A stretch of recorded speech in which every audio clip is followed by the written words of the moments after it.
It's not necessarily about the results, more about the performance and getting minutes into the players. Your thoughts on the overall game, though?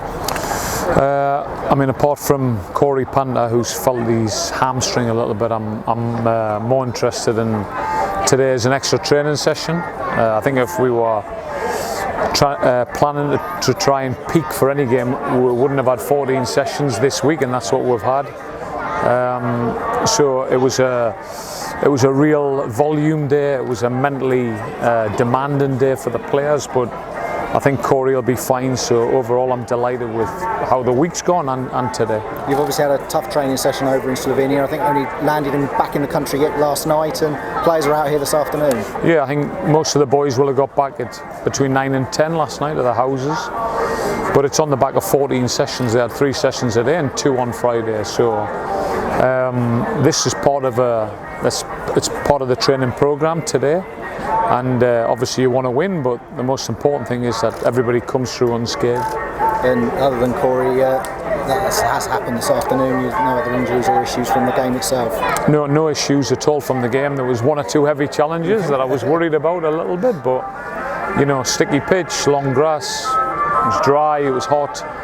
So pleased that we're all okay. A few players out there getting a full 90 minutes as well in this particular match.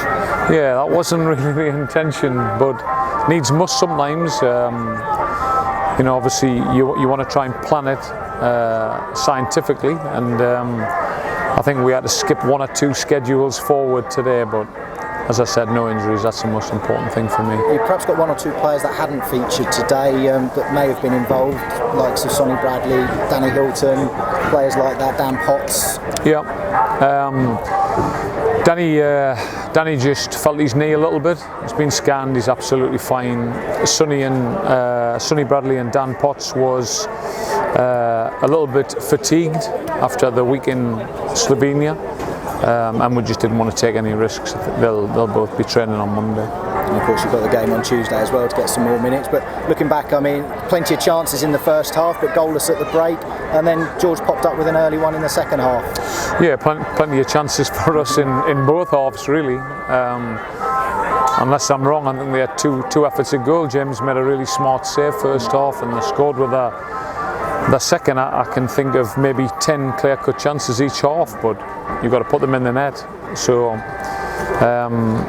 but overall, I'm really pleased, you know, because it's been about the training program. This was the last session within that. So, as I've said, no injuries. I'm delighted with that. And a late goal for Jake Jervis, a lovely through ball from youngster Sam Beckwith to release him, and Jake did well to control it round the keeper and then take his time before slotting home. Yeah, I think Sam obviously he was unfazed.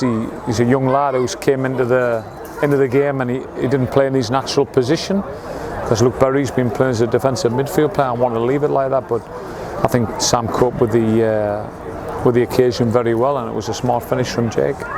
Disappointment to concede very soon after it, though? Absolutely.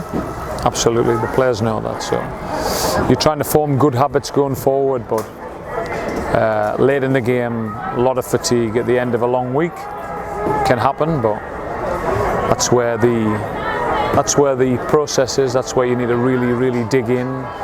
That's where the challenge is to see that out and keep a clean sheet and do the right things. But we'll learn from it. I'd rather learn today than in 3 weeks' time. So. And obviously just the second time that you've been able to see a match environment for the players that you're getting used to now. Yeah, you learn all the time. I'll go through the video tomorrow and we'll learn again. It's a process, and that's where we are in the pre-season. And you've got 3 weeks now of the pre-season still to go before the real competitive action starts. As far as the squad is concerned, any further news or developments do you think in the next few weeks? I hope so. We need to add to the squad. I'm pleased with what I've got. I think I've been pleasantly surprised with the players, the group of players I've got in terms of quality, in terms of intelligence. I knew the group, the hardcore. I knew the group were resilient. I knew the group were honest. I knew they were together. But I've been really pleased with the technical ability and the tactical ability of a lot of our players. And you've been pleased with what you've been able to bring in so far with the 4 new signings all featuring again today? Yeah, I think the free market is a really specialist market, as I've said previously, and I'm delighted with what we've got. Jake Jervis obviously scored just then. He didn't really feature last season when out back on loan. Is he someone who you think might feature a bit more this term? Has he got a future at the club still? Everybody's got a future at the club, Mike. I treat everybody the same. Everybody gets the same tactical time. Everybody gets the same technical time. It's up to people to take their opportunity, and Jake scored a really good goal today, a smart finish. I thought he went around the keeper very, very well and very precise with his finish, so only time will tell for everybody, not just Jake Jervis. Just bringing in players as well. I mean, have you finding it hard sort of in terms of wage demands from players you're trying to bring in so far? Has that been a factor maybe in why you haven't managed to get more for the moment? Not really. I think we've set a wage structure and that's it. That won't change. It's just identifying the right ones, and then once you identify the right ones, it's going into huge detail. I'm not prepared to just sign anybody, because long term it's going to take you nowhere. So you have to be prepared to go into that kind of detail in order to make any signings, and it takes time. It's a process. You're also planning and taking 3 sessions a day, so you have to prioritise. I think sometimes with the group of players you've got, rather than the ones that you want to bring in. So it'll take time, but we're by no means finished in the transfer market. Jordan Willis has gone to Sunderland now. Is he a player that I know you're interested in, but did you actually try and sign him in the end? Did he? I like Jordan. He's somebody that I followed. I had Mick seen him, I've seen him, Gary Brabham's seen him, Kevin Reeves has seen him.